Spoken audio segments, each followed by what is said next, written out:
Bonjour, messieurs, mesdames. Je suis ravie que vous ayez bien voulu répondre à mon invitation. Alors, pourquoi cette invitation? Parce que bon, je suis donc Grazia Melchior, députée de la 5e circonscription du Finistère, mais je suis aussi mère de 3 enfants qui ont fait des études à un moment. Donc, et je sais le nombre de questions qu'on peut se poser quand des enfants vont prendre leur autonomie et qui vont quitter parfois le nid familial.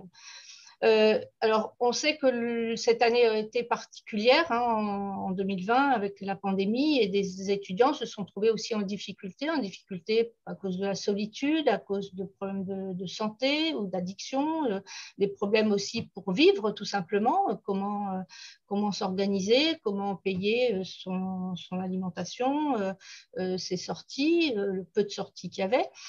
Alors, c'est pour ça. Alors, je dois rappeler que le gouvernement a mis en place un certain nombre de mesures pour les étudiants avec les repas à 1 euro, avec les chèques pour prendre les rendez-vous chez le psychologue.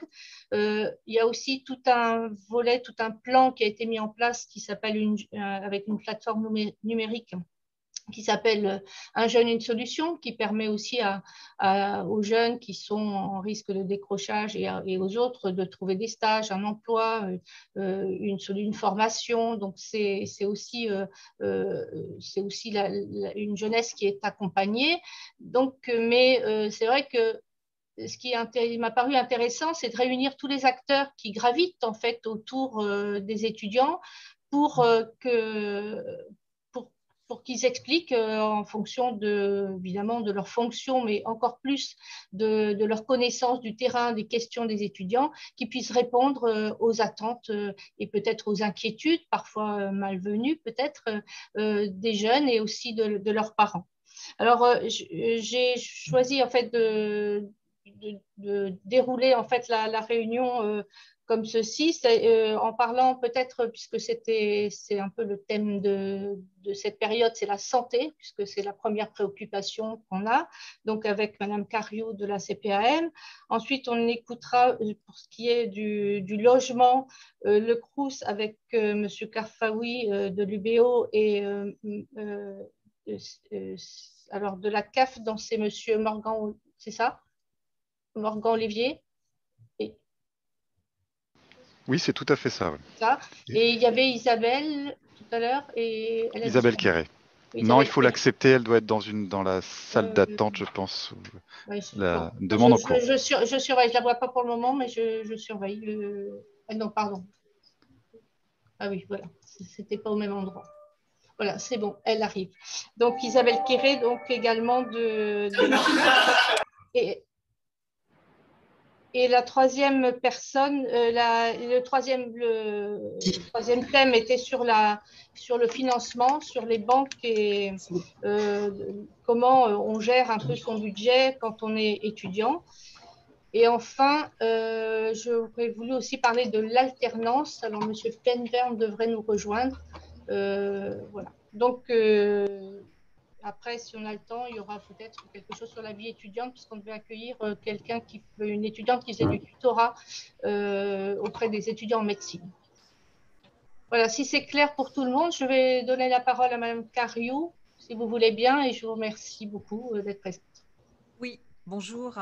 Donc, Sylvie Quériot, effectivement. Alors, je suis accompagnée de Christelle Evenou, qui est agent d'accueil à la CEPAM, la Caisse primaire d'assurance maladie. Donc, on a prévu un petit support. Alors, je reviens sur mon écran. Hop. Voilà, donc effectivement, la caisse primaire d'assurance maladie, on va dire que les jeunes utilisent plutôt, les étudiants utilisent plutôt le terme la Sécu pour parler plus facilement. Donc notre rôle, en fait, c'est quoi?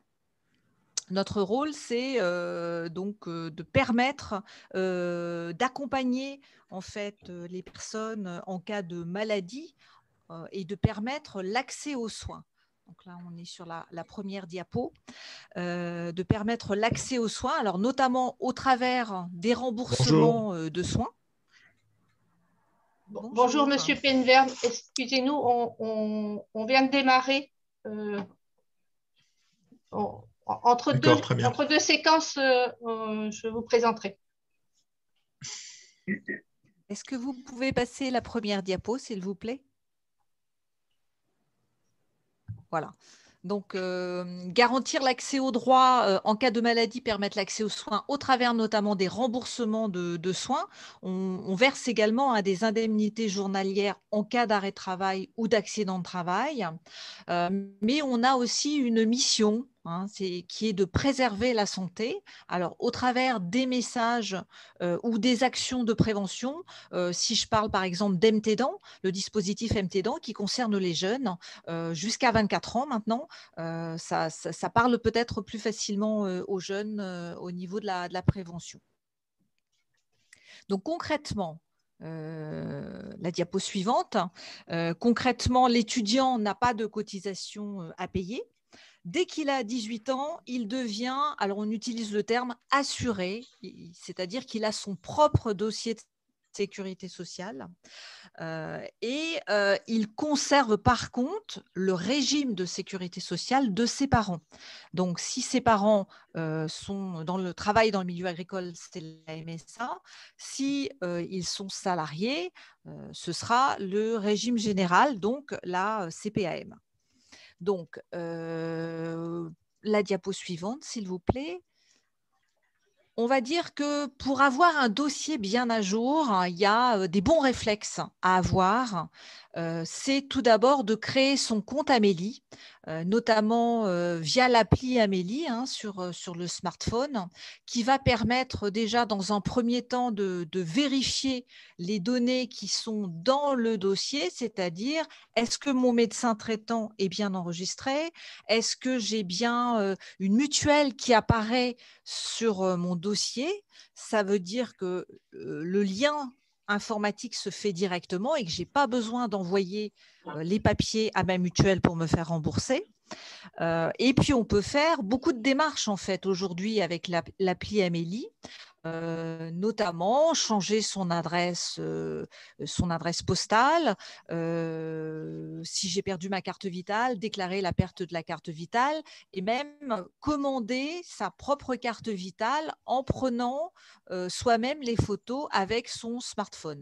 Donc, il faut savoir que les délais pour avoir une carte vitale quand c'est commandé en ligne sont beaucoup plus rapides. On est autour de 10-12 jours, alors qu'on est plutôt entre 21-28 jours pour une démarche sur un formulaire papier.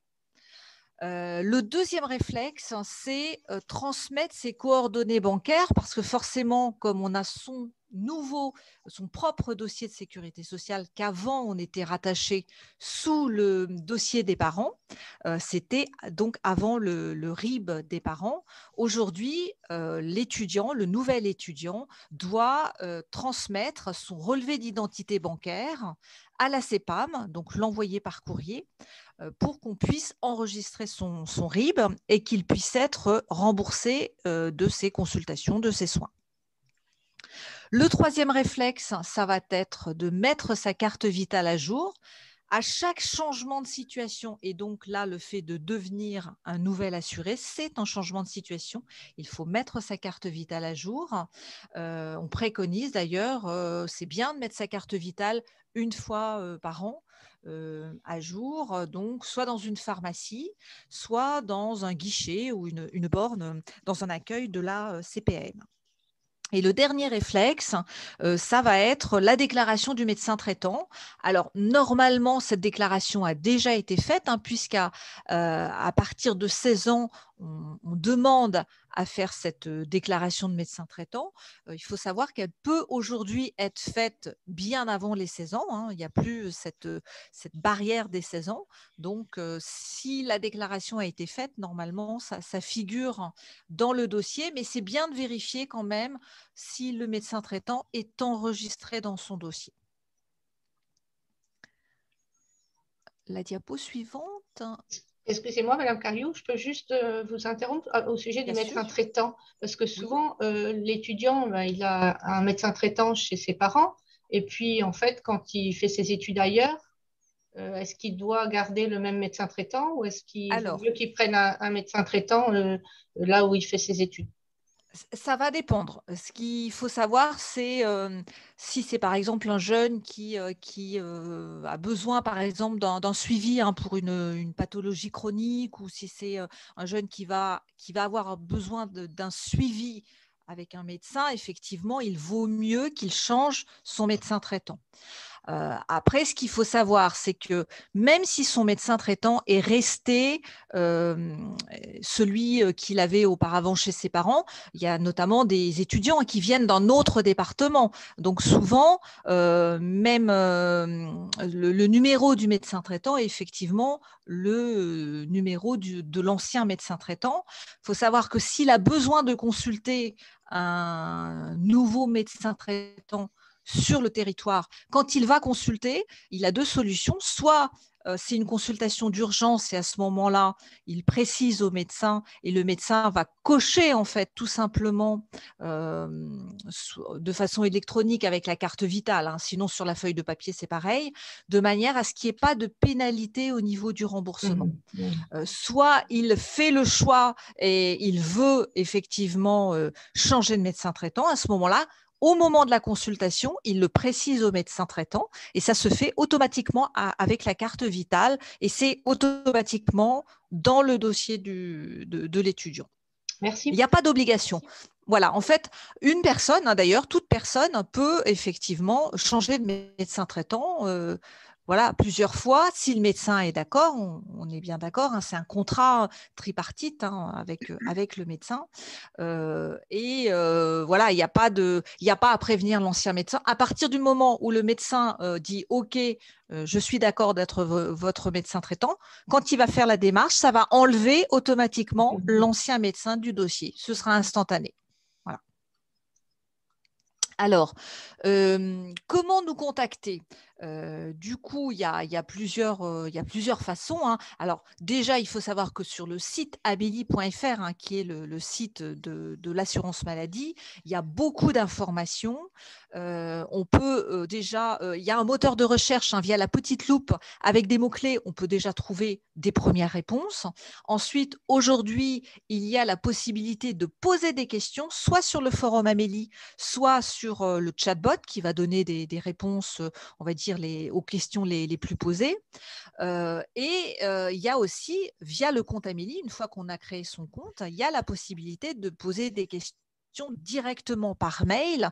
Et là, ça va être des questions, on peut poser des questions sur son dossier personnel.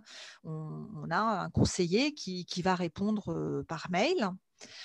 Si la situation est compliquée ou que le jeune n'a pas son compte Amélie, il y a toujours la possibilité du téléphone.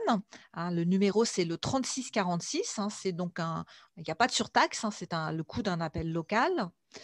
Dans nos accueils sur rendez-vous, donc c'est toujours mieux de prendre rendez-vous, de prendre le temps de ce rendez-vous, même si effectivement les accueils font toujours un accueil libre-service.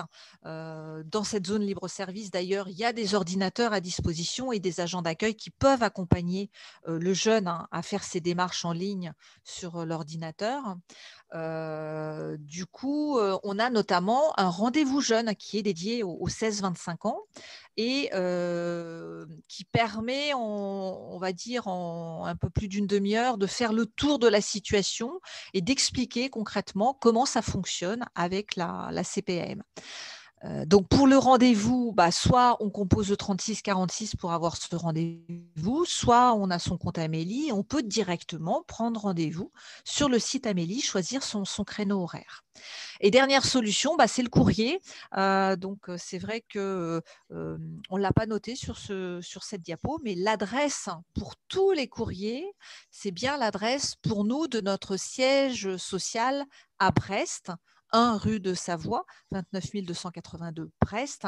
Même si vous avez une agence à côté de chez vous, les courriers sont traités à l'agence de Brest. Donc, le plus simple pour ne pas perdre de temps, c'est envoyer directement à l'agence de Brest. D'ailleurs, je précise que pour Brest, effectivement, il y a les zones universitaires, il y a un accueil qui est proche, l'accueil de Bellevue, dans le quartier de Bellevue, qui est très proche des universités. Merci. Alors, on a encore quelques diapos qui suivent sur les aides sociales en fait qu'on propose. J'en profite pour saluer Monsieur Penverne, qui est le directeur de l'IFAC, qui est là pour nous parler de l'alternance, et Monsieur Maïs Saoud, qui est du Crédit Agricole, pour nous parler financement. Voilà. Bonsoir à tous. Bonsoir. Bonjour aussi. Est-ce que vous m'entendez? Oui? Très bien. D'accord, très bien. Alors, à la caisse primaire, donc, il existe plusieurs aides. Donc, tout d'abord, les étudiants qui ne sont plus sous la mutuelle de leurs parents peuvent bénéficier, sous condition de ressources, de la complémentaire santé solidaire. Donc, celle-ci, donc, en fonction des revenus, peut être gratuite ou participative, donc moyennant donc, une participation, enfin une cotisation de 8 € par mois, ce qui fait une mutuelle de moins d'1 € par jour. Donc, 8 € par mois, c'est pour un jeune de moins de 29 ans. Cette complémentaire santé, donc, elle est attribuée et elle est renouvelée tous les ans. Donc, elle permet de ne pas payer le médecin, le dentiste, l'hôpital, les médicaments. Donc, c'est-à-dire que tous les soins sont pris en charge à 100% du tarif sécurité sociale et point non négligeable, du coup, l'étudiant n'a pas l'avance des frais à effectuer. Alors, afin de vérifier s'il y a un éventuel droit, donc, il y a un simulateur que vous pouvez trouver sur le site Amélie. Donc, du coup, il ne faut pas hésiter à s'y rendre. Alors, comment faire donc une demande de complémentaire santé solidaire? Alors, si vous pouvez passer sur la diapo suivante, s'il vous plaît. Alors, afin d'effectuer donc une demande de complémentaire santé solidaire, donc rien de plus simple, il suffit de se connecter donc à son compte Amélie et de se laisser guider. Donc, vous complétez donc le formulaire directement en ligne et vous joignez donc les pièces justificatives donc demandées. Dans le cas où vous n'arrivez pas à joindre les documents, vous pouvez très bien donc télécharger et imprimer le formulaire et nous le transmettre donc par voie postale à la même adresse que Sylvie nous a indiqué tout à l'heure. Ou si vous avez besoin d'un accompagnement, surtout ne pas hésiter à prendre un rendez-vous, donc soit un rendez-vous téléphonique ou physique dans un de nos points d'accueil. Donc, une fois que le dossier sera traité, donc une notification sera envoyée directement sur le compte Amélie.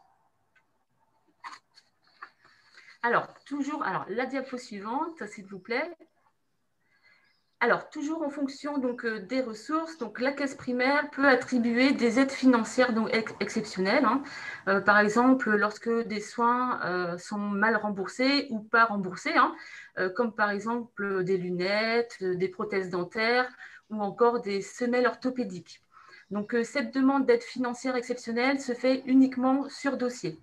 Donc là, je vous conseille de prendre un rendez-vous directement à l'accueil physique. De même, en lien donc, avec la crise sanitaire, donc, la caisse primaire peut prendre en charge l'achat de masques chirurgicaux ou de masques spécifiques, comme les masques transparents, par exemple. Et enfin, pour la rentrée 2021, nous avons pour projet donc, la mise en place d'un pack santé qui comprendrait donc, des articles d'hygiène et de prévention, comme par exemple une brosse à dents, du dentifrice, des préservatifs. Donc, ce pack santé serait mis à disposition et serait distribué par le CLOUS, par exemple. Alors, je vais laisser la parole à Sylvie qui va vous parler donc, du coup, du service accompagnement de soins. Alors effectivement, juste quelques chiffres qui ont été relevés par la mission nationale étudiants. Donc un tiers des étudiants aujourd'hui reconnaît avoir renoncé à des soins, ce qui est déjà énorme, un tiers des étudiants. Du coup, si on creuse un petit peu pour savoir pourquoi, les réponses à 43% sont « je préférais attendre que les choses aillent mieux d'elles-mêmes », ce qui n'est pas très rassurant. La peur d'être exposé au Covid, 38%, un délai trop long pour avoir un rendez-vous, 27%, le manque de moyens financiers, 22%, et le manque de temps, 14%. Alors, faut savoir que la diapo suivante, s'il vous plaît. Effectivement, que c'est une nouvelle mission de l'assurance maladie, aujourd'hui de lutter contre le non-recours aux soins ou le renoncement aux soins. Du coup, grâce à un dispositif qui a été créé en 2018 qui s'appelle la mission accompagnement santé. Je veux bien que vous passiez la diapo, s'il vous plaît. Ah non, il manque une diapositive. Voilà, celle-ci, merci. Du coup, alors ce dispositif, en fait, c'est un conseiller qui va être dédié, en fait, qui va accompagner de bout en bout, de façon personnalisée. Alors, ce sont surtout des accompagnements téléphoniques, en fait, et de la démarche de l'accès aux droits, vérifier que la personne a bien tous ses droits, jusqu'à la réalisation des soins qui doivent être réalisés. Donc, un accompagnement n'est pas limité dans le temps. Et la plus-value, c'est que la personne, alors, ce n'est pas que les étudiants, ce dispositif s'adresse à toutes les personnes qui sont rattachées à la CEPAM. La personne a ensuite les coordonnées directes de ce conseiller et c'est une relation de confiance qui se crée entre le conseiller et la personne. Donc, voilà. Aujourd'hui, on accompagne, on doit être à environ près de 2000 personnes qui ont été accompagnées avec la mission accompagnement santé.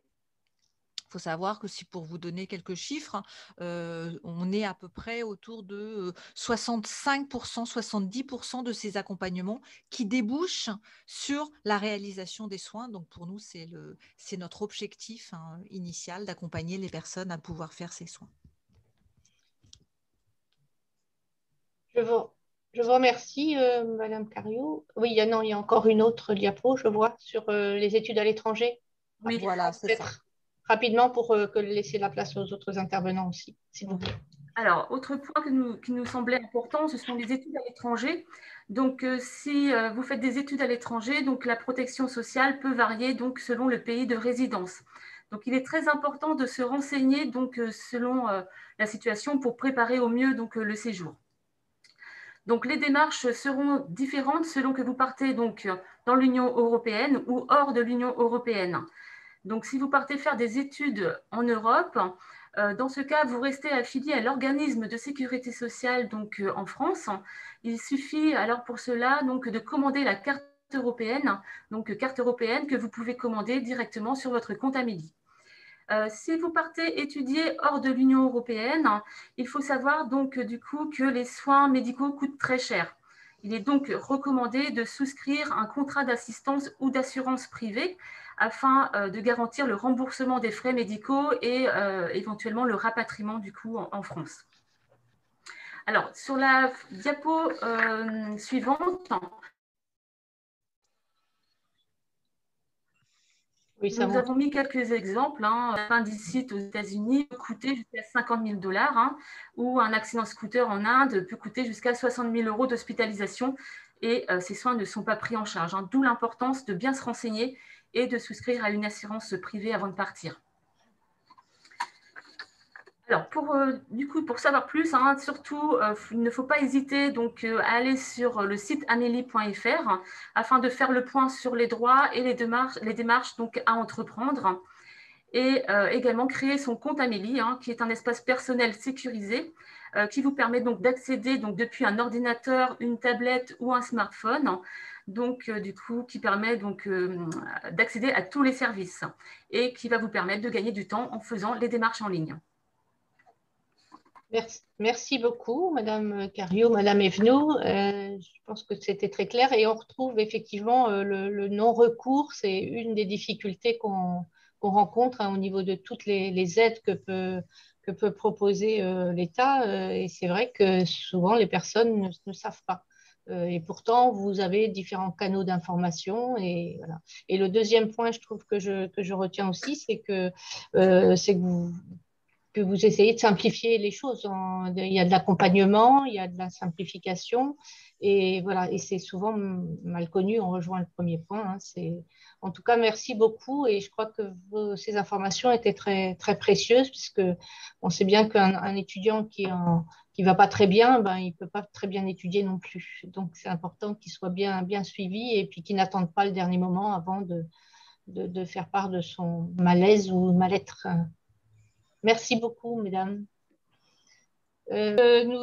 Après la santé, nous avions décidé de parler du logement, donc avec monsieur, je vais commencer par madame peut-être. Non, il n'y a pas de madame. Ici, il y a madame Quéré, c'est ça? Qui est aussi de la CAF, non? Tout à fait, bonjour, Voilà, bonsoir. bonjour madame Quéré, monsieur Olivier et puis monsieur Karfaoui pour le logement à l'UBO notamment. Enfin, il peut nous donner des indications, en tout cas dans le logement à l'université. Alors, je ne sais pas si on parle de la CAF d'abord, de logement, comme vous voulez. Allez-y, Madame Quéré, vous aviez l'air prête. Oui, allez, je suis prête. Très bien. On avait un petit support qu'on vous a transmis. Alors, on l'a transmis tardivement. Je lâche Morgan. Armel hoche de la tête. Donc, Armel Coffin. Il est dans votre boîte mail. Enfin, on comptait le partager au départ. Et finalement, voilà, super. Alors, du coup, je vais commencer. On peut passer à la première question. On va vous présenter, en fait, les aides au logement, principalement, qui vont concerner les étudiants au niveau de la CAF. Alors, déjà, que faut-il savoir avant de faire une demande d'aide au logement? C'est qu'un enfant qui fait une demande d'aide au logement n'est plus considéré à la charge de ses parents au sens des prestations familiales. Il faut donc faire le calcul en fonction des prestations que la famille reçoit. Par exemple, une famille avec 2 enfants qui perçoit des allocations familiales, lorsque l'aîné, par exemple, va faire ses études et fait une demande d'aide au logement, les parents ne recevront plus les allocations familiales puisque l'enfant qui aura quitté le foyer ne sera plus considéré à charge au sens des prestations familiales. Donc, un petit calcul est à faire en fonction de la composition de la famille et des prestations reçues par les parents. D'autre part, la notion de charge pour les impôts est différente. Un enfant peut ne plus être à charge au sens des prestations familiales, mais rester à charge fiscalement. Ça, c'est une question qu'on a souvent. On peut passer à la thématique suivante avec la diapositive suivante. Quand faire ma demande d'aide au logement? Eh bien, la première étape, c'est de rechercher le logement, puis de faire la demande dès le mois d'entrée dans les lieux. Sachant que l'idéal est de la faire avant la fin du mois suivant l'entrée dans les lieux et pas plus tard parce que sinon l'étudiant risque de perdre des droits. Voilà, puisqu'on ouvre le droit à l'aide au logement le mois de la demande. Ensuite, comment faire ma demande? La demande se fait en ligne à 100% sur caf.fr via la rubrique service en ligne. Donc il n'est pas utile de se déplacer. Et le numéro allocataire est ensuite créé à l'issue de la démarche en ligne. On peut passer ensuite à la diapositive suivante. On va parler des pièces justificatives. Il y a une pièce justificative qui peut être demandée à l'issue de la demande. Il s'agit de l'attestation de loyer. Alors, on la transmet seulement si elle est demandée dans les semaines qui suivent la demande en ligne. Il s'agit d'un document spécifique pour la CAF, à faire compléter par le bailleur. Et donc, c'est un document qui est à télécharger sur le caf.fr dans la rubrique Mon compte, puis à transmettre ensuite à la CAF directement en ligne, via le compte CAF également. Pour les étudiants étrangers, il y a des pièces qui sont à fournir de façon plus récurrente, qui sont le passeport, le visa, la validation du visa par l'OFII et la copie intégrale de l'acte de naissance. On peut ensuite parler du premier versement. Quand est-ce qu'il a lieu? Eh bien, l'allocation logement n'est pas versée pour le premier mois. Je vais donner un exemple qui sera tout de suite parlant. Si l'étudiant rentre dans son logement le 1er septembre, il va avoir un droit à l'aide au logement à compter du mois d'octobre, payé début novembre. On peut passer à la suite et je vais laisser la parole à Morgan Olivier. Bonjour à toutes et à tous. Donc, on va aller sur des questions comme comment je suis mon dossier. Donc, c'est très simple. Pour suivre son dossier, il faut utiliser l'application mobile principalement pour son côté pratique, mais également le caf.fr dans la rubrique Mon compte. De toute manière, une fois qu'on est allocataire, on a très peu de démarches à faire au quotidien finalement. En premier lieu, l'allocataire doit déclarer tous ses changements de situation. J'entends par changement de situation vie de couple, changement d'adresse ou alors un job étudiant. En deuxième lieu, les étudiants boursiers doivent déclarer en janvier s'ils perçoivent toujours ou non leur bourse. Et troisièmement, les étudiants sont invités à partir de mi-mai à déclarer s'ils conservent leur logement pendant l'été. Ensuite, alors la diapo suivante, si vous voulez. Merci. Donc tout à l'heure, je vous ai parlé de l'application mobile. Donc on en parle plus souvent parce que c'est plus simple pour un étudiant d'utiliser cette application mobile. En effet, votre téléphone, vous l'avez toujours avec vous, alors que votre ordinateur un peu moins. Toutes les démarches en plus sont possibles sur l'application mobile. Et je donne un conseil, c'est de télécharger l'application et ensuite d'activer les notifications push qui permettront à chacun d'avoir les informations et les messages en temps réel. Donc cela évite aussi d'oublier les choses à faire si on en a besoin. Alors la diapo suivante, s'il vous plaît.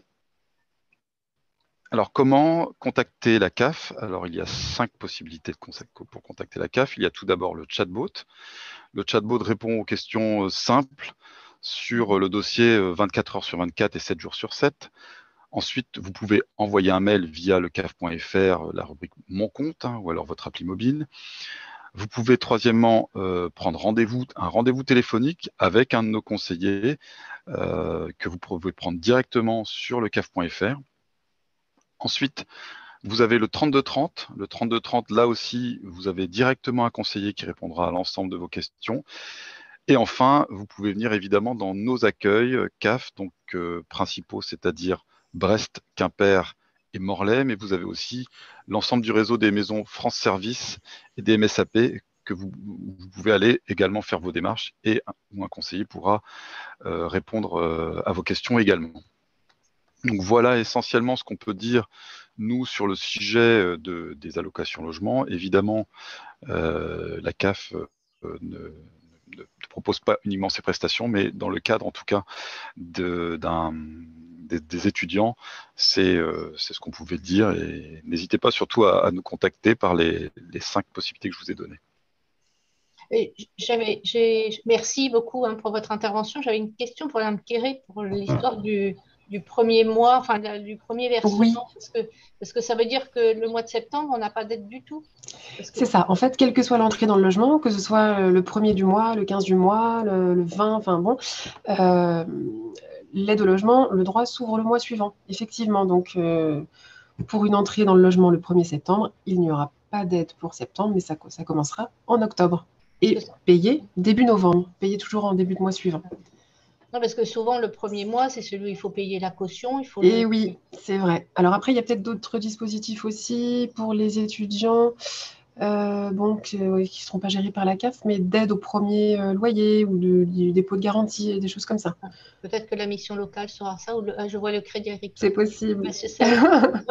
Bon, chacun son tour, s'il vous plaît. Voilà. Alors, merci. Non, parce que ça m'intéresse aussi parce que moi, je trouve ça assez étrange et peut-être qu'en tant aussi que législateur, on peut s'étonner auprès des personnes, du ministère qui suit ce dossier. Enfin, voilà, parce que c'est pratiquement le mois où c'est le mois où on a le plus de frais et puis on n'a pas l'allocation. Enfin, oui, ça paraît. Enfin, moi, ça me paraît étrange, quoi. Voilà. Je comprends tout à fait, et surtout quand l'étudiant rentre dans son logement dès le début du mois, donc c'est.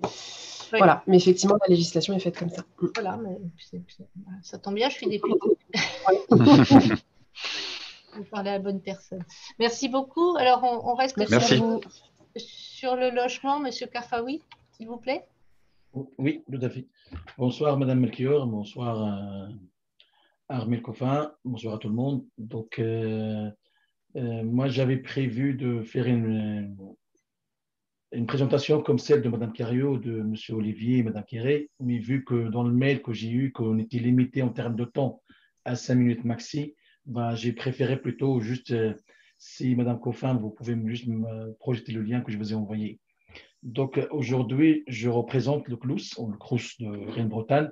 Je vais essayer de vous parler. J'ai un petit souci au niveau de la gorge depuis hier, excusez-moi. Ma voix elle est un petit peu cassée. Donc, je voulais juste vous expliquer un petit peu ce que c'est que le CROUS, surtout pour les étudiants. Aux futurs étudiants, le CROUS, c'est le Centre régional des œuvres universitaires et scolaires. Il a pour mission les bourses, le logement, la restauration, action culturelle et action sociale. Je ne sais pas si Armel, si vous pouvez en transmettre plutôt afficher Il le est lien. dans le chat, il est dans la conversation. D'accord, ok, parce que je le voyais passer pour ça. Vous avez accès ou pas? Vous voulez que Normalement, Armel l'active?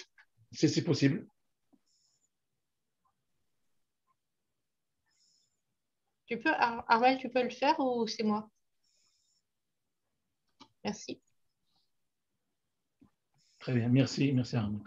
Bon, ce que je voulais vous dire, c'est que je vais commencer par une petite phrase qu'on entend souvent auprès des jeunes, des fois auprès des parents, c'est qu'on a le droit à rien. On a le droit à rien, ce n'est pas parce que je ne suis pas boursière ou boursier au collège et au lycée que forcément je ne le serai pas lorsque je serai étudiant. Ce que j'invite chaque parent ou chaque étudiant, c'est d'aller sur le site messervices.étudiant.gouv et commencer par faire une simulation, à savoir si je serai boursier ou pas et à quel échelon. Quels sont les éléments qui rentrent en ligne de compte pour le calcul des bourses?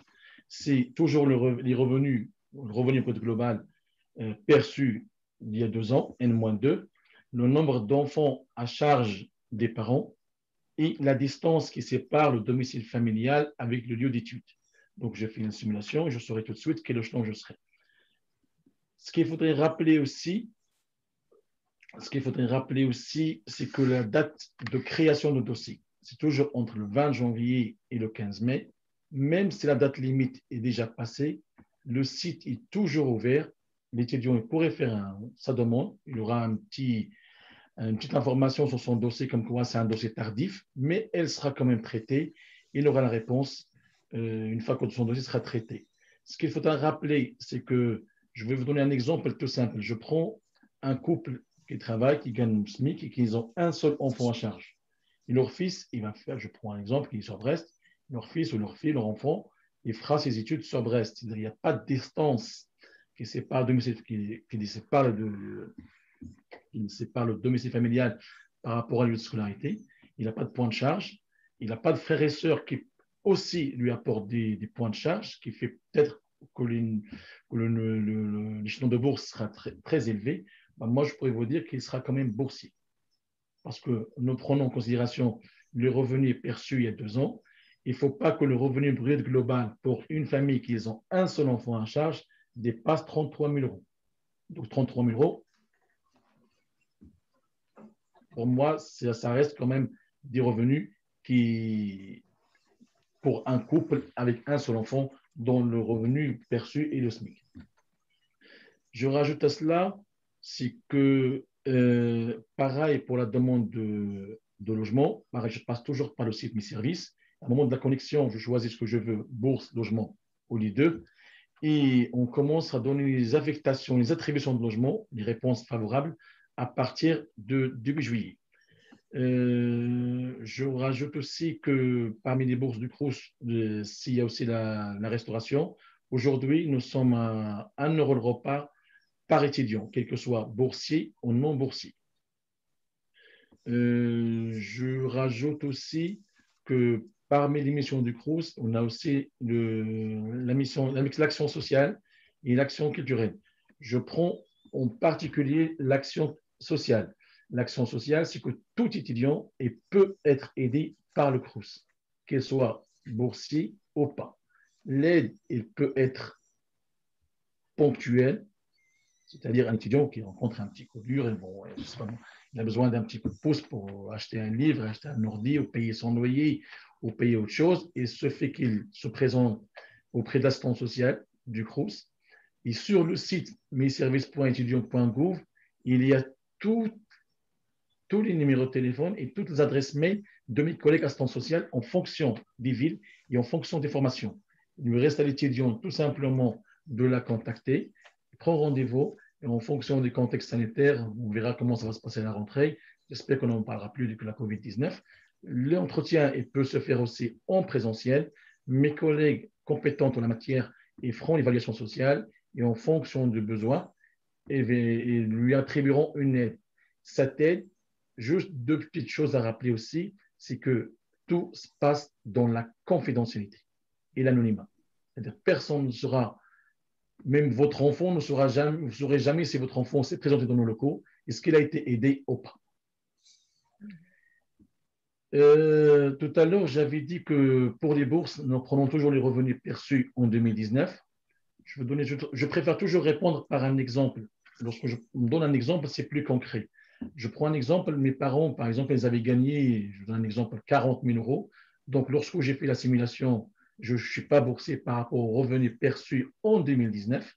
Or, la situation aujourd'hui a changé, suite Covid ou autre chose. Ça peut être chômage, ça peut être décès, ça peut être divorce, ça peut être n'importe quoi. Donc, je conseille quand même l'étudiant de faire sa demande de bourse et le moment où l'on envoie des pièces, il nous fasse parvenir un petit mail qui nous explique un petit peu que la situation actuelle n'a rien à voir avec celle de 2019.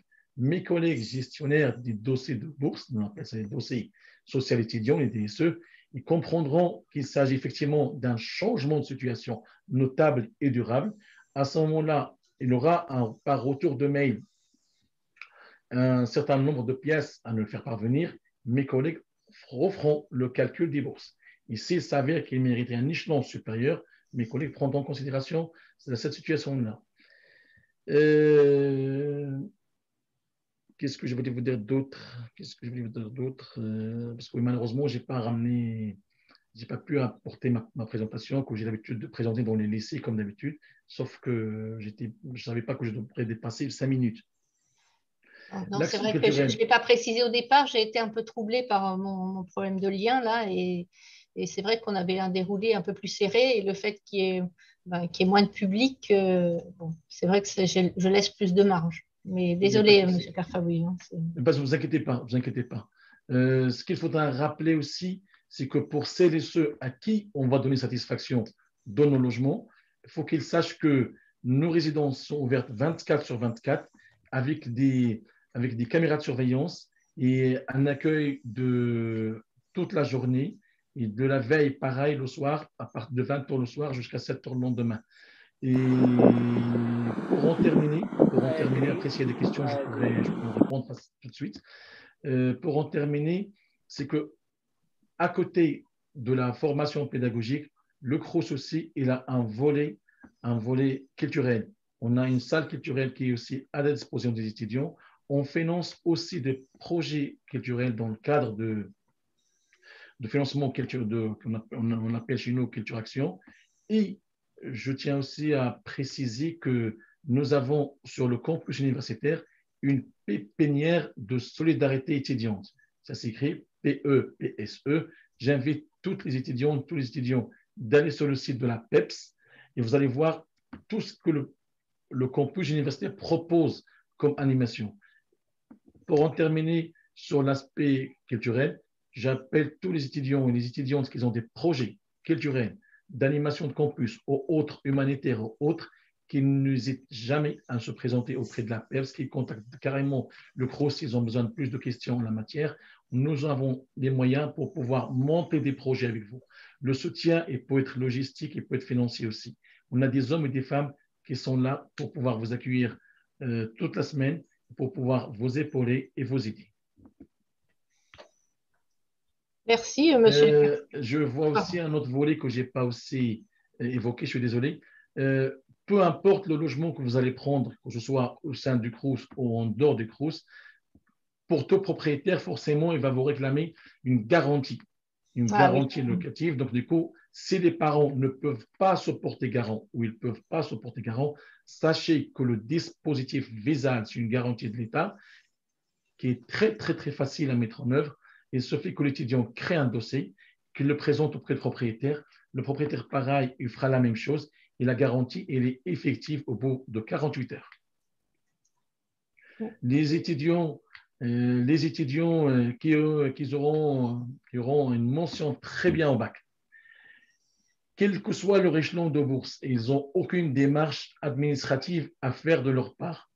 Nous allons recevoir de la part du rectorat la liste d'étudiants qui ont eu une mention très bien au bac automatiquement, on va leur attribuer la bourse au mérite qui est à hauteur de 100 € par mois.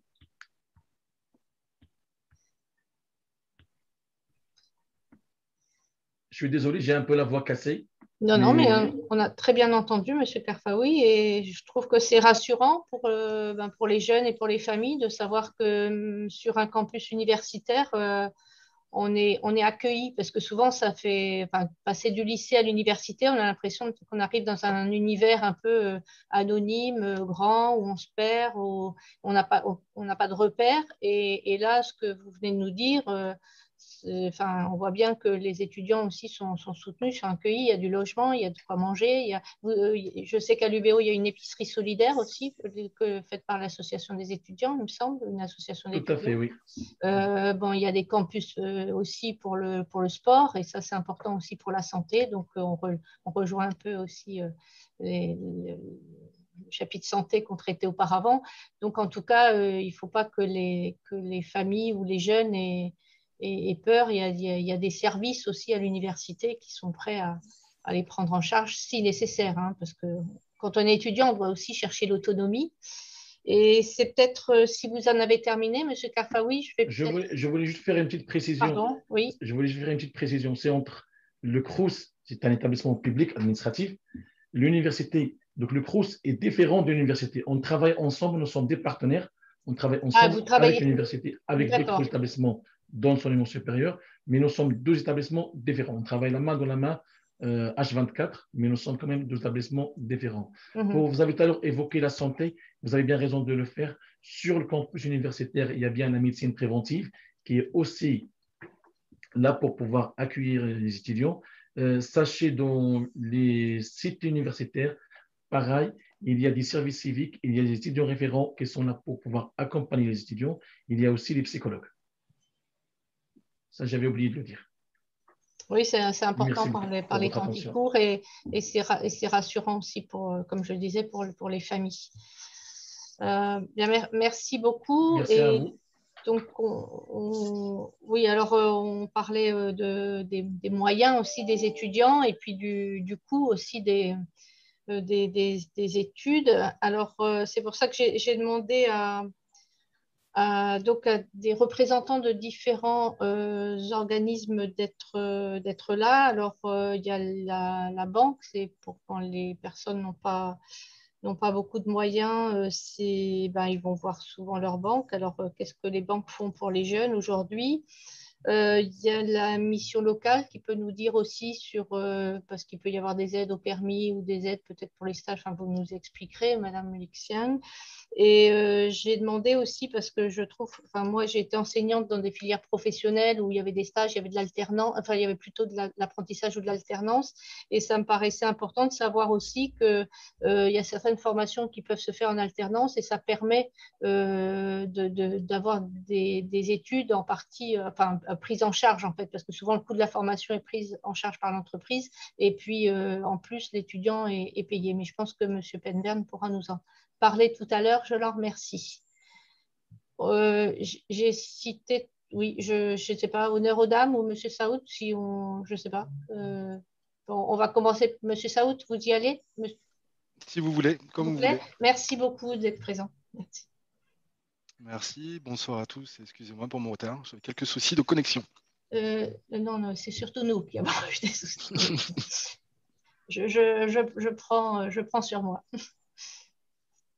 Il n'y a pas de souci. J'ai un petit support très, très succinct, mais c'est juste pour donner une trame à cette partie plutôt finance par rapport aux étudiants. Alors normalement, le mettre, il y a juste 3-4 plusieurs slides. Participants peuvent partager, donc vous devriez pouvoir, non? Ah oui, ça marche. Ouf. Ça doit marcher. Ah oui, ça fonctionne. Ok. Parfait. Donc ça, c'est la dernière slide. Donc il faudrait juste la première, et puis et on sera bon. Ça, c'est Ahmed qui a... Donc oui, voilà. Vous pouvez passer cette slide-là. Hein. L'idée d'intervenir aujourd'hui, même si je suis salarié du Crédit Agricole, c'est plus parler des banques en général. Et avant de parler de cette notion de financement, je trouve intéressant de faire un point de contexte justement sur la notion de revenu étudiant qui peut justifier pourquoi derrière les banques peuvent être des partenaires et accompagner le financement de la formation. Ça, c'est une étude de l'Observatoire de la vie étudiante.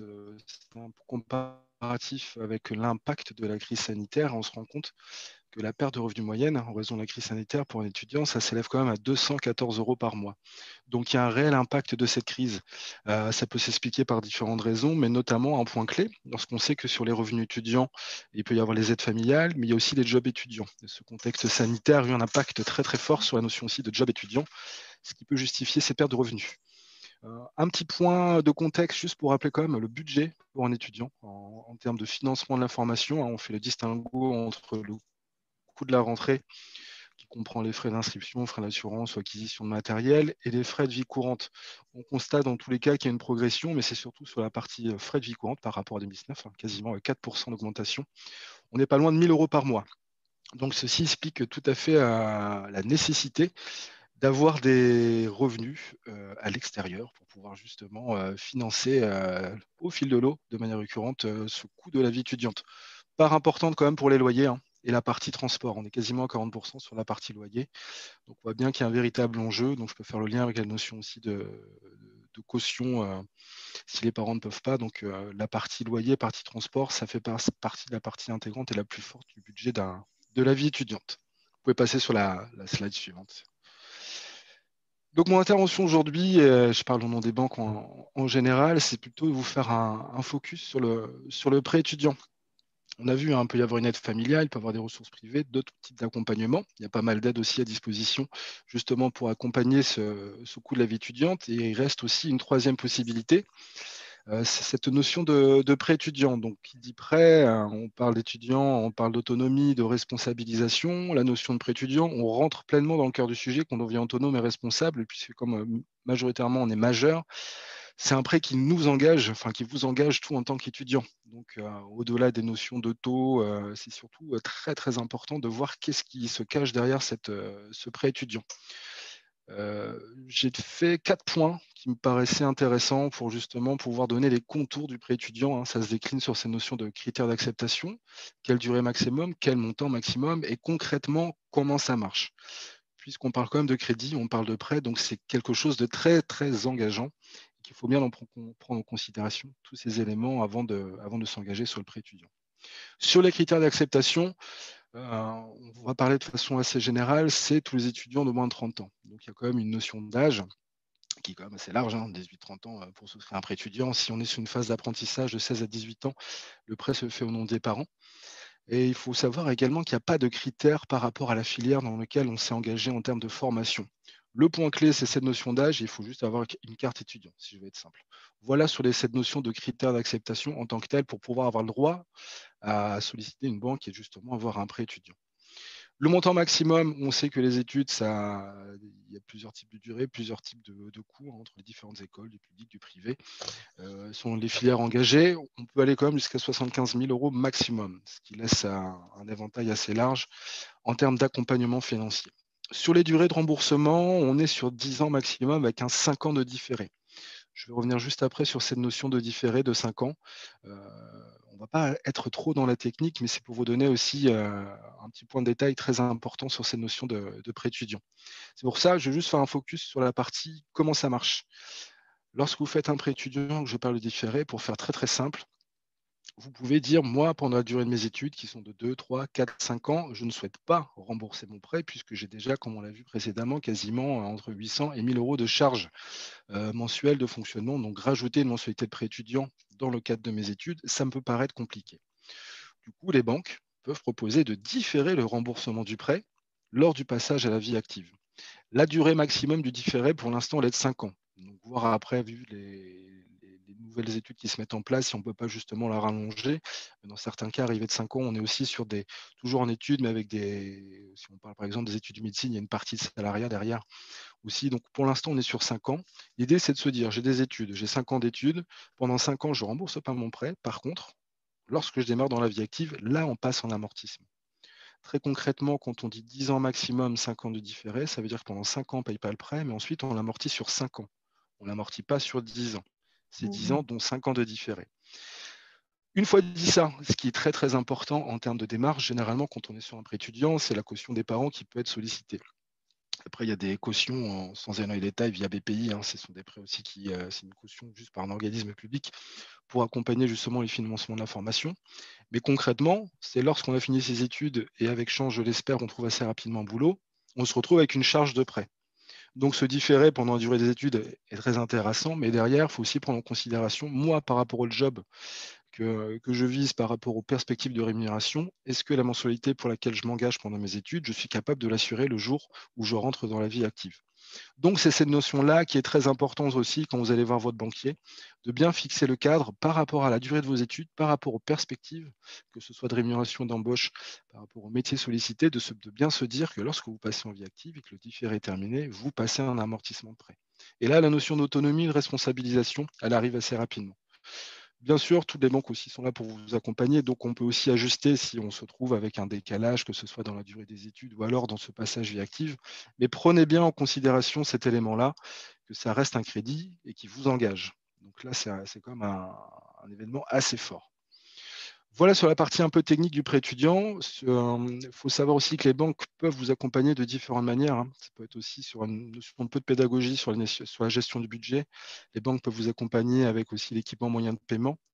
On parlait tout à l'heure que lorsqu'on part en études, généralement aussi, ça peut jouer avec une délocalisation, je vais dire ça comme ça, changement de territoire, changement d'endroit.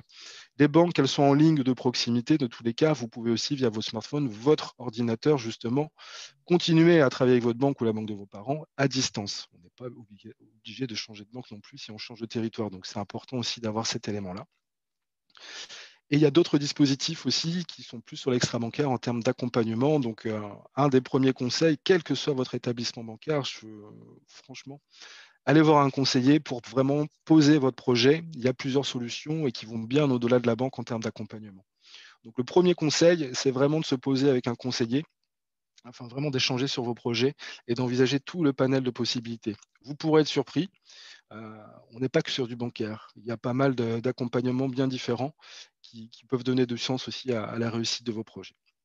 Je vais terminer sur la dernière slide. Je me suis permis de parler de cette plateforme qui s'appelle Useful. C'est une plateforme extra-bancaire qui est en ligne depuis le début d'année. Pour faire très très simple, ce n'est pas réservé aux clients agricoles, c'est gratuit, c'est ouvert à tous. L'idée de cette plateforme-là, ce n'est pas juste un agrégateur des offres de Pôle emploi, on va être très très clair là-dessus. Lorsqu'on parlait des banques pour accompagner les jeunes, le prisme de cette plateforme-là, il est assez simple, c'est de créer du lien entre les professionnels du territoire. Quand je dis professionnels, c'est bien sûr les entreprises, qu'elles soient artisans, commerçants, agriculteurs, mais les professionnels aussi de l'orientation, les professionnels de l'éducation. C'est de faire une plateforme interactive très fluide entre les pros du territoire et les jeunes du territoire. Je vais aller très vite, ne vous inquiétez pas. Sur cette plateforme-là, on retrouve bien évidemment des offres d'emploi, tous les agendas, tous les événements en lien avec l'orientation emploi sur le territoire. Donc, ça peut être des job dating, ça peut être des webconférences, ça peut être des visites d'école. Il y a déjà des partenariats, par exemple, avec le Brest Open Campus. On est en partenariat avec des associations comme Association Jeunesse Entreprises du Territoire ou des associations de parrainage. Autre point très, très intéressant pour les étudiants en termes d'orientation emploi, il y a à disposition des formations en ligne gratuites. On est sur des formations bureautiques, formations informatiques, des aides au coaching qui sont aussi disponibles. Il y a des formations aussi en matière de soft skills. Je pense que vous en entendrez de plus en plus parler en termes de recrutement. Donc, il y a des formations de développement personnel. Donc, toutes ces formations sont accessibles et disponibles gratuitement. Donc, c'est un véritable vivier aussi pour vous acculturer et commencer justement à avoir cette logique d'aller un petit peu plus loin, être un peu plus proactif justement dans cette partie formation. Et bien sûr, il y a des tutoriels, des podcasts, des articles, tout ce qui est lié à l'orientation à l'emploi. Je vous invite, le lien est en dessous. Allez sur cette plateforme-là. C'est gratuit. Donc, même pas besoin de créer un compte pour naviguer et voir ce qu'il y a dedans. Mais en termes d'orientation, d'accompagnement, notamment en France, si on parle de recherche de métiers, il y a pas mal de métiers encore assez méconnus sur nos territoires avec pas mal d'offres d'emploi non pourvues. Allez-y, c'est une mine d'informations et c'est ouvert à tout le monde. Et je reste à disposition ensuite, si besoin, ultérieurement, de réponses à des questions un peu plus techniques. Voilà pour moi. Merci beaucoup. Merci beaucoup, M. Saoud. La Useful, c'est pour tous. Ça veut dire qu'il n'y a pas de contrôle sur le fait qu'on soit jeune, étudiant ou pas. Moi, je peux y aller demain. Ah oui, vous pouvez aller dessus. La cible, c'est 15-25 ans. Ah ben non, j'en Mais sors. vous pouvez aller dessus. Si c'est 15, Vous sortez 25, juste. ouais. Vous êtes gentil, mais vous êtes Ça fait pas flatteur, longtemps. là. Non, mais tout le monde peut aller dessus. Elle est aussi à destination des parents, parce qu'il y a pas mal Ah, voilà. d'informations, justement. Je me Ça peut être du reconnais mieux. Parcoursup, surtout sur comment on fait. Donc, il y a cette possibilité. Il n'y a pas de souci. Très bien. Est-ce que, alors, qui prend la suite, Madame Lixiang ou Monsieur Penvert? Bon, honneur aux dames. Très bien. Honneur aux dames. Merci beaucoup. Donc, je suis Annabelle Yexiang, je suis responsable d'équipe à la mission locale du Pays de Brest. J'ai en charge le territoire rural. La mission locale, c'est une association qui accompagne les jeunes actifs et les demandeurs d'emploi de 16 à 25 ans. Donc, clairement, nous ne sommes pas l'interlocuteur privilégié des étudiants. Pour autant, si un jeune étudiant se présente dans notre service, on le recevra malgré tout, on lui donnera une information de premier niveau et notre rôle, ce sera aussi de l'orienter vers son interlocuteur privilégié. On a malgré tout des étudiants qui viennent vers nous lorsqu'ils ont fait une année de césure, un service civique, une pause dans leurs études, qui sont allés travailler et qui reviennent. Et là, on a toute notre place dans l'accompagnement parce que justement, on va pouvoir travailler aussi sur l'orientation, les dossiers Parcoursup. Je pense à ça. Cette année, on a fait pas mal. Les accompagner sur le rédactionnel. On réfléchit aussi avec eux sur le financement des formations. Parce que tout le monde ne va pas sur des études supérieures gratuites. Beaucoup vont dans des organismes privés. Donc, la question du coût financier apparaît très vite. La recherche de logement, la mobilité. Donc, en fait, si vous voulez, on est assez polyvalent dans les propositions qu'on peut avoir à destination des jeunes. Et pas plus tard que tout à l'heure, j'avais un parent avec un jeune qui cherchait un financement pour les 5 années d'études à venir. Donc, la première solution, effectivement, c'était le prêt étudiant, qui avait toute sa place vu le cursus que ce jeune homme envisageait. Mais on a pu réfléchir avec la mère de famille et l'enfant sur la recherche d'un job étudiant déjà sur l'été pour mettre un peu de côté, l'accompagnement justement à cette recherche d'emploi.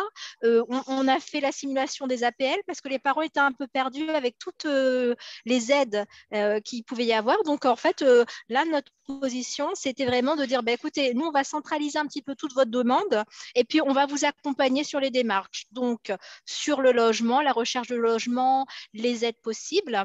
On a parlé évidemment des APL, de Visal, du Locapass, qui sont des aides à l'accès au logement très importantes.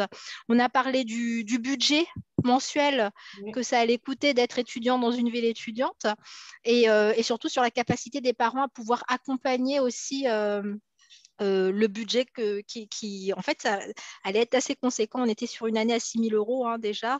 Il y avait 5 années d'études. Donc, il y avait un petit peu ce devoir de réalité sur qu'est-ce qui est faisable et réalisable en l'instant. Ce n'est pas le tout d'être reçu sur Parcoursup. Aujourd'hui, on fait comment? Donc, voilà, nous, notre rôle pour les étudiants, ça va vraiment être cet accompagnement et aux démarches, je dirais principalement. Parce que c'est vrai que souvent, les jeunes lycéens, jeunes bacheliers et qui deviennent étudiants ne passent pas à la porte de la mission locale. Mhm. Mais malgré tout, on reste disponible et on les recevra. Et vous recevez aussi les étudiants qui sont un peu perdus au bout, parce que certains en cours d'études sont perdus, ont envie de faire autre chose. Et je pense que là, vous récupérez un peu aussi, vous les remettez un peu en selle aussi. Hein. Tout à fait, on travaille avec les services d'orientation et cette année particulièrement, il y a eu pas mal de jeunes étudiants décrocheurs en fait, et ils sont venus vers nous et on a pu aujourd'hui, notamment, je pense à la garantie jeune qui s'est ouverte aux étudiants décrocheurs. Mhm. Donc, pour gérer cette précarité sociale, ils ont pu intégrer une garantie jeune le temps de reprendre leur cursus universitaire à la rentrée prochaine. Voilà, c'est ça. C'est quand même. Vous êtes un peu un couteau suisse à la mission locale. Hein. Un petit peu. On essaye de bien faire, mais surtout, on s'appuie sur les partenaires qui savent. Donc, voilà. Et c'est bien aussi que les partenaires sachent bien que vous êtes là. Parce que comme ça, il faut que Je ça fonctionne dans les deux sens. Oui, je pense qu'on est identifié et je pensais à la CPM, à la CAF et même aux organismes bancaires et autres. Ils nous connaissent et ils savent justement, ça peut être rassurant de savoir qu'il y a un professionnel de l'insertion qui va gérer un petit peu la situation en termes d'échange et voilà, c'est plus simple. Très bien, merci beaucoup. Merci. Je pense que tout le monde a parlé, sauf Monsieur Penvert. Merci d'être venu. Alors nous, on se connaît depuis un certain temps, notamment depuis la loi apprentissage et enfin, la loi pour la liberté de choisir son avenir professionnel. Et donc, la liberté de choisir son avenir professionnel passe parfois par l'apprentissage et l'alternance. Et moi, pour avoir rencontré puisque j'étais enseignante, je l'ai dit déjà, dans des filières professionnelles, j'ai rencontré des étudiants en fait qui choisissaient l'alternance. Peut-être pas d'abord parce que c'était un plus peut-être d'être en entreprise, mais surtout parce qu'ils avaient besoin de financer que leurs études soient financées, donc ça leur permettait d'avoir un revenu en même temps qu'ils étudiaient. Voilà. Donc c'est une forme aussi indirecte, mais de financement des études. Voilà, donc c'est sur ce thème que je voulais vous entendre, monsieur. Oui. Donc, merci effectivement d'avoir fait appel pour cette intervention. Donc, moi, je suis Norbert Penvert, je suis le directeur de l'IFAC, mais je suis également le directeur apprentissage de la Chambre de commerce et d'industrie. Donc, effectivement, c'est quoi l'apprentissage?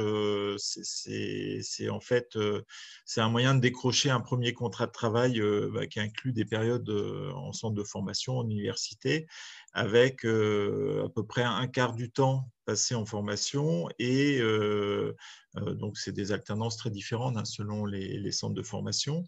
Et effectivement, ça intéresse de plus en plus de jeunes, en sachant que sur les différentes études qu'on regarde sur les étudiants, sans être en contrat d'alternance, en fait, on a à peu près un étudiant sur 4 qui travaille sur des petits jobs. On parlait de jobs étudiants. Donc, effectivement, l'apprentissage, c'est au moins choisir un job en lien avec ses études. Donc, l'apprentissage, c'est une expérience unique, souvent qui concilie savoir-faire, rémunération et diplôme. Donc, qui ça peut intéresser, c'est toutes les personnes de 16 ans à moins de 30 ans. C'est une nouveauté de la réforme justement de l'apprentissage 2018. C'est étendu jusqu'à 30 ans. Et donc, ça concerne toutes les personnes qui souhaitent se former en travaillant. Donc, l'intérêt de l'apprentissage, c'est de passer les mêmes diplômes qu'à travers la formation initiale. Ça va du CAP au Bac+5, au titre d'ingénieur, avec les mêmes taux de réussite aux examens. Ça, c'est important de le signaler aussi. La voie de l'apprentissage, c'est aussi la voie de la réussite. Donc, le coût des études, d'après la loi, c'est gratuit. Donc, vous soyez en école de commerce, en école d'ingénieur, dans une école privée ou dans un institut consulaire, la formation est toujours gratuite. Il y a des aides en plus qui sont données au premier contrat, qui, du fait de la loi, peuvent monter jusqu'à 500 € si un apprenti, un étudiant qui devient apprenti a besoin d'un ordinateur. C'est des choses qui sont rendues possibles. Et donc, c'est décrocher rentrer en apprentissage, c'est décrocher un véritable contrat de travail, donc avec une rémunération adaptée. On démarre quand on a plus de 18 ans à 43% du SMIC, qui représente 600 € bruts par mois. Donc, on voyait les dépenses moyennes d'un étudiant à 1 000 €. Donc, c'est plutôt sympa, en sachant qu'il y a des aides pour les apprentis, notamment pour le logement. On peut avoir des mobilipass qui atteignent rapidement et de façon assez simple 100 € par mois. Donc, c'est une aide qui vient s'ajouter au salaire qui est touché par l'apprenti. Donc, en plus, l'apprentissage, c'est effectivement le gage de s'insérer rapidement et durablement dans le monde professionnel, car l'apprenti peut faire valoir à l'obtention du diplôme une expérience professionnelle de 1 an, 2 ans, 3 ans, voire plus, puisqu'on peut se construire un vrai parcours de formation en enchaînant plusieurs contrats d'apprentissage. Donc, plus de 80% des apprentis sont en emploi 6 mois à la fin de leur apprentissage. Donc, les domaines concernés, c'est tous les domaines de formation qui sont concernés par l'apprentissage, donc que ce soit en tertiaire, en filière technique, qu'on soit aujourd'hui on peut faire Sciences Po aussi en apprentissage, donc tous les domaines et toutes les formations sont ouvertes. Sur les aides, parce que souvent on parle de ça, les aides pour trouver un contrat d'apprentissage. Donc aujourd'hui, on est dans une situation assez particulière où, du fait du confinement, il y a un panel supplémentaire d'aides qui ont été fournies. Donc, le premier, c'est effectivement de s'inscrire dans un ou plusieurs centres de formation qui ont souvent des conseillers apprentissage qui sont en relation entreprise. Nous, par exemple, sur notre filière Supifac, aujourd'hui, on a 130 offres d'entreprises sur du Bac+2 et du Bac+3, où derrière, on va faire là, sur cette période-ci, les mariages entre les jeunes qui se positionnent et les entreprises qui nous ont, auprès de qui on est allé chercher les contrats. De plus en plus, il y a des sites internet spécialisés qui se mettent en place. Donc, le premier qui est mis en place par les CCI, c'est bretagnealternance.com, qui relève, selon tous les secteurs, en fait, les offres déposées par les entreprises ou déposées par les centres de formation. Il faut savoir que sur le Finistère, le conseil départemental a une initiative avec finisterjob.fr aussi, qui donc là remet les emplois locaux. Alors il y a des liens, il y a des passerelles entre les passerelles de Pôle emploi, de Bretagne Alternance, de Finistère Job. Donc il faut aller chercher les offres à ce niveau-là. Ne pas hésiter à participer aux journées portes ouvertes, même si elles sont virtuelles, c'est moins sympa, mais je veux dire, il y a beaucoup d'informations qui sont données ici. Et dans les centres de formation, les responsables de filières métiers ont l'habitude d'avoir affaire à des entreprises qui renouvellent souvent des contrats. Donc, il y a des conseils, une aide pour faciliter la mise en relation avec les entreprises. Et la réforme justement de la loi de 2018 a fait en sorte que depuis 2019, on a un dispositif de prépa-apprentissage qui sont ouverts aussi aux étudiants qui souhaitent poursuivre le dispositif. Il faut être inscrit en mission locale, et là on travaille en partenariat effectivement avec la mission locale. Donc quand les gens se présentent, s'ils ne sont pas inscrits, ils vont s'inscrire à ce moment-là au niveau de la mission locale, et on peut accompagner en fait les jeunes de 15 jours à 6 mois avec des possibilités de faire des stages en entreprise, qui est la meilleure façon souvent de montrer à un employeur qu'on arrive à l'heure, qu'on sait dire bonjour, qu'on a les savoir-être pour effectivement aller plus loin dans l'apprentissage d'un métier par rapport à cela. Dispositif lié au Covid aussi qui a été mis en place, c'est la possibilité d'intégrer un centre de formation d'apprentis pendant 6 mois sans contrat. Jusqu'à présent, il fallait effectivement un employeur avant d'intégrer un centre de formation. Là, le dispositif de 2020 exceptionnel a été reconduit sur cette année. Donc, on peut intégrer un centre de formation d'apprentis 6 mois sans contrat. Faut-il qu'il reste de la place, puisqu'on donne forcément la priorité aux jeunes où il y a déjà une entreprise, le mariage est fait, mais c'est un nouveau dispositif qui apporte effectivement de la souplesse pour basculer en apprentissage. Et c'est vrai qu'on peut vraiment se construire un parcours. Un jeune qui fait un BTS, il va souvent peut poursuivre après, repartir en études. Les diplômes ont la même valeur qu'on les a obtenus en apprentissage qu'en étant étudiant. Donc, il peut y avoir des vrais parcours qui se construisent ici. Et sans oublier que aussi en apprentissage, on peut bénéficier en fait des dispositifs Erasmus, donc sur lesquels on peut aussi voyager à travers l'Europe en se créant des expériences à l'étranger. Voilà ce que je voulais vous dire dans les 5 minutes qui étaient imparties. Bravo. C'est bien tenu. Une question quand même, parce que vous avez dit que la formation était gratuite. Elle est gratuite pour le jeune, mais elle est payée par l'entreprise, non, si je ne m'abuse? Alors, parce que quand on pense aux écoles de commerce, par exemple, on en a des écoles de commerce à Brest, par exemple. Tout à fait. Et c'est pas donné. Non, alors, c'est pas donné, mais effectivement, depuis la loi de 2018, il y a des coûts-contrats qui ont été définis par France Compétences. Bon, là, ça devient un peu technique, mais ce qui fait qu'aujourd'hui, une entreprise qui paye sa taxe d'apprentissage normalement sur un forfait lié à sa masse salariale. Derrière, il y a des nouveaux organismes financiers qui s'appellent les OPCO, là, qui prennent en charge en fait, la formation. Donc, il y a de moins en moins d'entreprises qui ont à verser ou à payer les cotisations parce que c'est pris dans le système. C'est pris dans le système de… Je crois au mois de juillet, vous allez avoir en tant que député des discussions justement sur l'équilibre financier de la réforme de la formation professionnelle. Ah, que vous attendez avec impatience. Je sens à votre sourire. Ouais. Ok, je vais recontacter Catherine Fabre pour être… Elle doit bien être au courant. Merci beaucoup. Est-ce que l'une ou l'un de vous souhaite intervenir, ajouter quelque chose? Non, en tout cas, je vous remercie beaucoup d'avoir accepté de rester ce soir malgré le manque de public. On pensait qu'il fallait revenir lundi soir parce qu'on a vu que l'invitation, c'était pour le 14 à 18h. Ouais, non, bon, voilà, ça fait partie des mauvaises manipulations sans doute. Voilà, je ne vais pas me dérober. Voilà, donc je suis vraiment navrée. Le fait d'avoir enregistré va nous permettre quand même d'exploiter tout ce que vous avez dit et de le transmettre dans les réseaux auxquels nous avons accès. Et puis, en tout cas, moi, ça m'a enrichi parce que je ne savais pas tout ce dont vous avez parlé.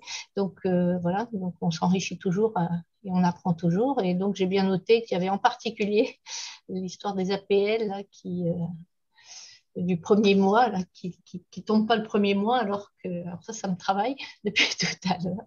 Donc, on va aller chercher des solutions. En tout cas, merci beaucoup à vous tous et toutes et tous. Et puis, je vous souhaite de bonne continuation et merci de votre engagement parce qu'on l'a bien vu à travers vos propos. Les jeunes, ils sont… on peut penser qu'ils passent dans le grand bain, mais en fait, ils ont de sacrés bouées, quoi, pour prendre une image. C'est vraiment, voilà, ils sont accompagnés, et je crois qu'il y a plusieurs canaux, plusieurs voies, plusieurs chemins. Donc, bon. Et ça, c'est ce message-là, en fait, qu'il faut passer, quoi. Il suffit de parler. Après, même à travers, en passant par vous, par l'un d'entre vous, s'il y a une autre passerelle à trouver, ils la trouveront. Enfin, c'est vraiment… Et ça, je ressouligne comme pratiquement à chaque fois que je fais une visio ou que j'ai des rencontres, c'est cet esprit de solidarité et de mutualisation qui existe entre les acteurs, que ce soit… vous, professionnels autour des jeunes, mais ça peut être aussi entre élus, entre entreprises. Enfin, il y a une volonté de travailler ensemble et de s'aider. Et ça, c'est un sacré avantage, sacré atout. Et vive le Finistère. Merci. Je savais que je mettrais tout le monde d'accord. Merci beaucoup. Au revoir. Merci beaucoup. Merci. Bonne revoir. soirée à vous. Au revoir. Au revoir. Au revoir. Voilà.